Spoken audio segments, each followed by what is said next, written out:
fear is not the opposite of faith.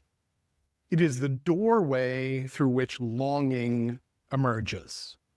Let's look first to Zechariah and Elizabeth.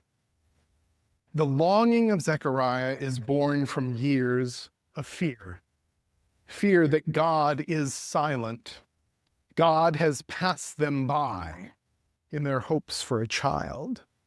Fear that the future will look like the past, that the world will not be the way they hoped it might be.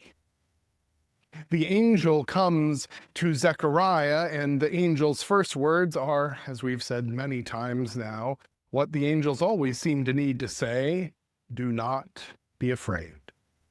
Now, some of that might be that having an angel show up to you, I imagine, is much less like a Precious Moments figurine and much more like the terrifying presence of God embodied, right? Probably a fear-driven moment, but the reality for Zechariah is that before the angel shows up, fear is already there.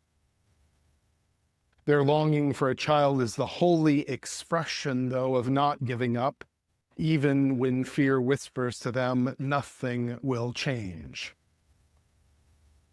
And then the people of Lamentations.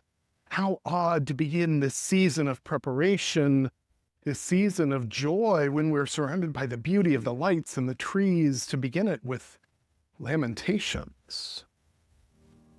But it's a moment when the people of God speak from the depths. I call on your name from the pit. These are people in the midst of despair, the fear of destruction and exile and loss, yet longing becomes their prayer.